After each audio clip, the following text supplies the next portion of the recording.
Assalamualaikum warahmatullahi wabarakatuh. Bagaimana kabarmu anak-anak hebat?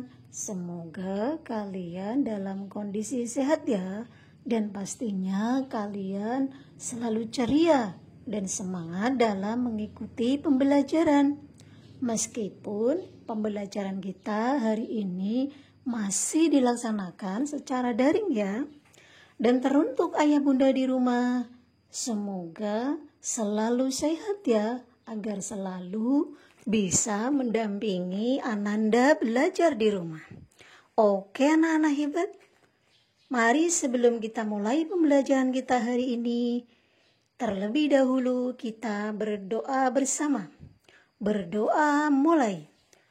A'udzu billahi minasyaitonir rajim. Bismillahirrahmanirrahim.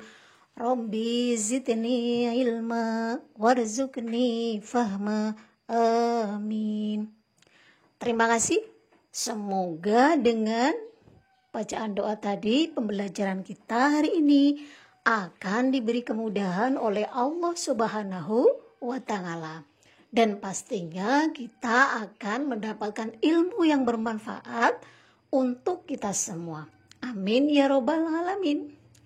Oke anak-anak hebat, sebelum kita mulai pembelajaran kita hari ini, siapkan buku siswa tema 3, tokoh dan penemuan, dibuka pada halaman 105 sampai dengan 107, pembelajaran tema 3 subtema ketiga, ayo menjadi penemu. Untuk buku LKS silahkan dibuka halaman 62 sampai dengan 63. Baik, anak-anak hebat. Sebelumnya kamu sudah mengenal beberapa penemuan. Hasil penemuannya sangat bermanfaat bagi kehidupan kita. Sehingga kita dapat melaksanakan kegiatan kita dengan mudah. Tak jarang penemuan yang dihasilkan oleh para ilmuwan tersebut menginspirasi para penemu masa kini untuk melakukan inovasi dan penemuan baru. Apakah kamu ingin menjadi seorang penemu, anak-anak? Oke, guna menjadi penemu, kamu harus rajin belajar.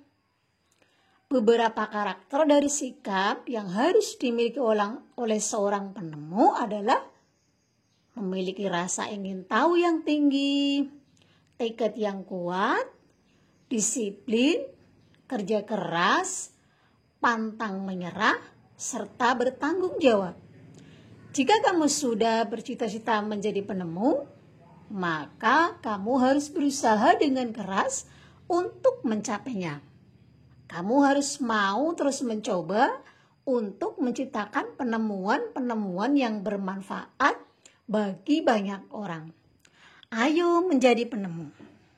Baik, kita lanjut kepada buku siswa tema 3, subtema ketiga, pembelajaran 1.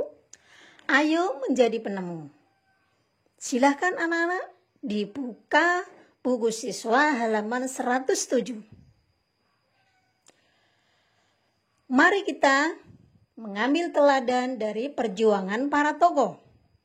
Bangsa Indonesia banyak memiliki tokoh-tokoh besar yang dapat membanggakan bangsa ini.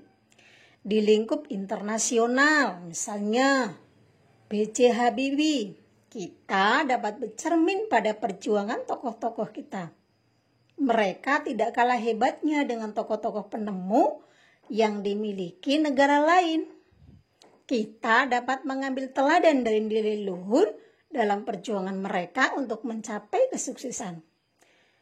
Tingkatkan belajar dan berdoamu.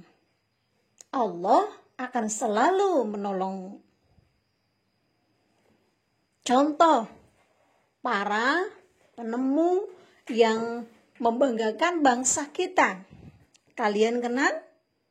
Ada tokoh B.J. Habibie? Iya, pasti kalian telah mendengar ya cerita tentang prestasi dari Bapak B.J. Habibie ini. Di buku siswa halaman 107 ada keteladanan B.J. Habibie. Mari kita baca bersama. Kalian simak, Bu Guru akan membacakan teks tentang keteladanan B.J. Habibie. Keteladanan B.J. Habibie, Profesor Dr. H.C. Engineering Dr. S.C. Mult Baharudin Yusuf Habibie yang lebih dikenal sebagai B.J. Habibie adalah warga kebangsaan Indonesia. Warga kebanggaan sekaligus Presiden ketiga Republik Indonesia. Beliau dilahirkan di Parepare, Sulawesi Selatan pada tanggal 25 Juni 1936.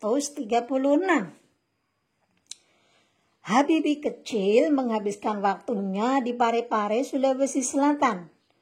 Sikap hidup disiplin dan kerja keras telah ditunjukkan Habibie sejak kanak-kanak.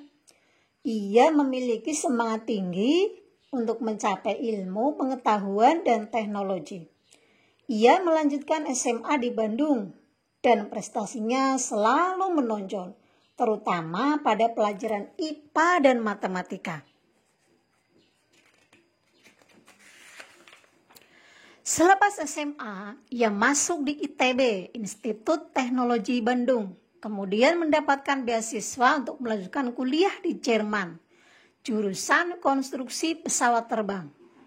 Ia bertekad bulat untuk bekerja keras dan harus sukses. Habibie menggunakan musim liburannya dengan bekerja mencari uang untuk membeli buku sebagai pendukung kuliahnya.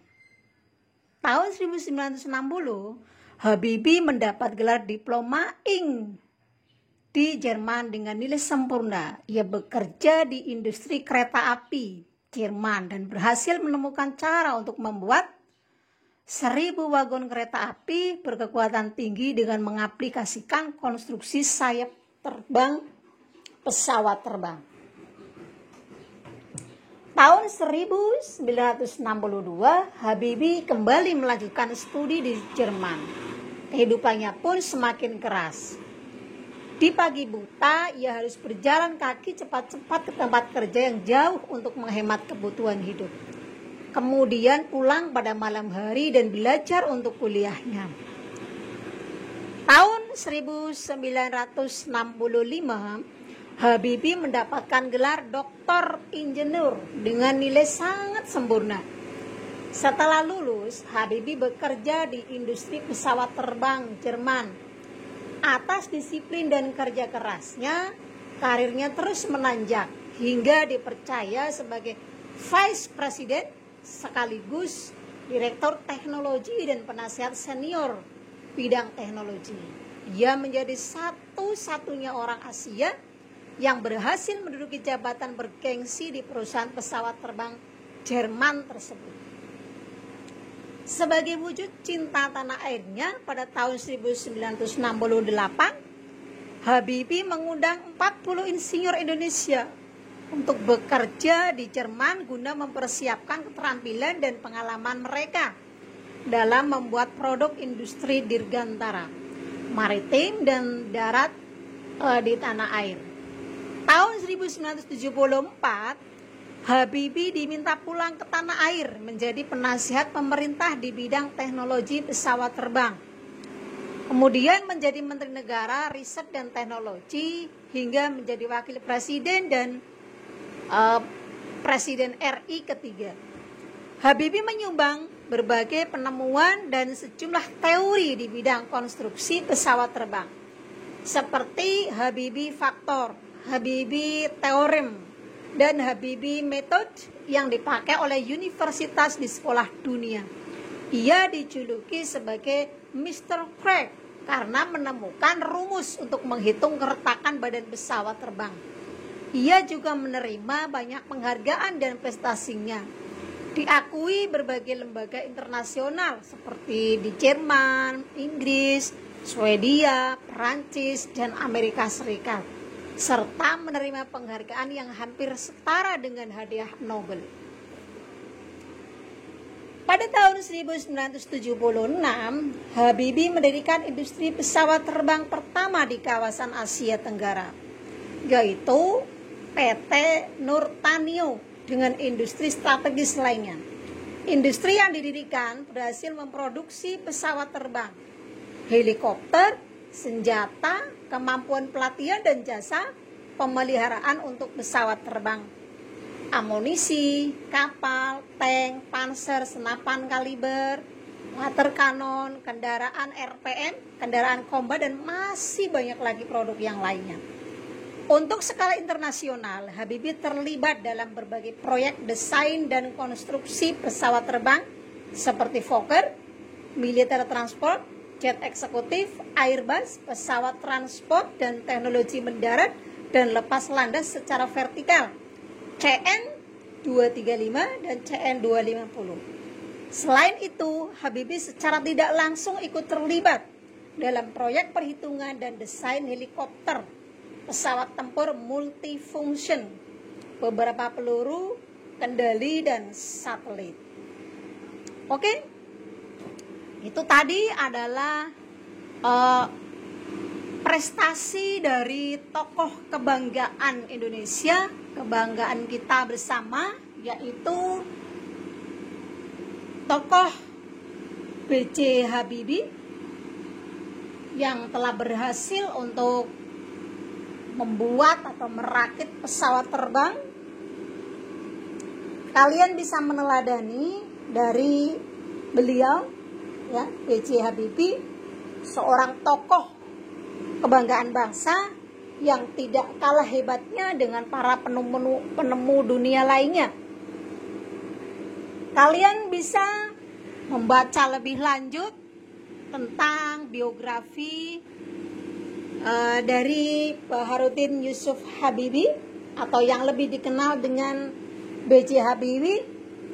Di sini Bu Guru akan menge-share tentang biografi dari beliau, kemudian pesawat-pesawat terbang yang telah berhasil dirakit atau dibuat oleh beliau B.J. Habibie selama menjadi tokoh di bidang teknologi yang sangat membanggakan Indonesia. Kalian bisa melihat di sini dalam pembelajaran ini di buku tema halaman 104.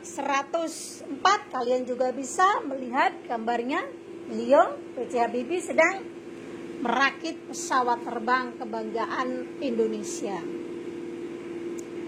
Oke, baik anak-anak hebat.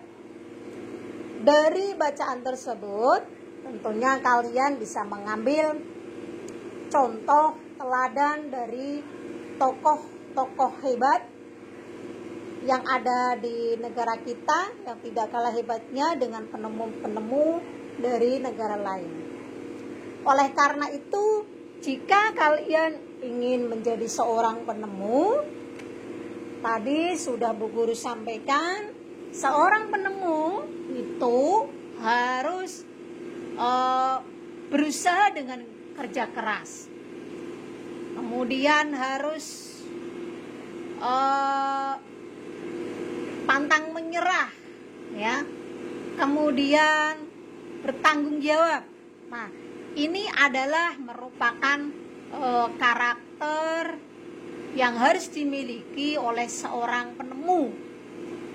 Selain itu ada mempunyai rasa ingin tahu yang tinggi, kemudian tekad yang kuat, disiplin, ya, kerja keras. Ini adalah modal utama seorang penemu. Oke, baik anak-anak hebat.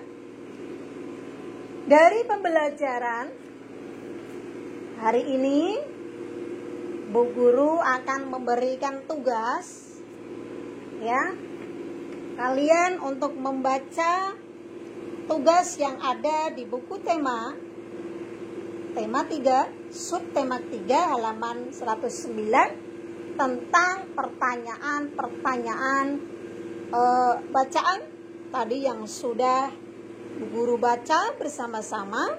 Ada 4 pertanyaan bacaan, silahkan kalian jawab dengan baik.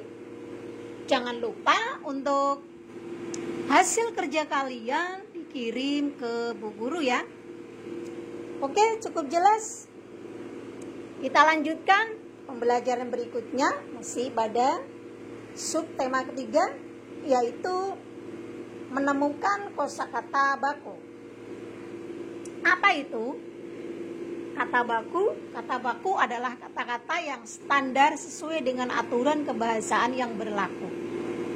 Didasarkan atas kajian berbagai ilmu, termasuk ilmu bahasa, dan sesuai dengan perkembangan zaman. Ada beberapa persyaratan kata baku, pengucapan dan penulisannya. Itu harus sesuai dengan 1. Pedoman EYD. EYD, ejaan yang disempurnakan.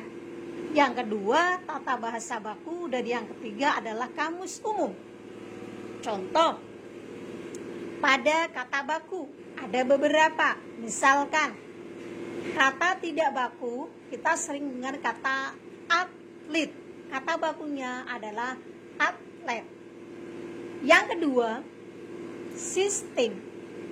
Kata bakunya adalah sistem. Yang ketiga, pihak. Kata bakunya adalah pihak.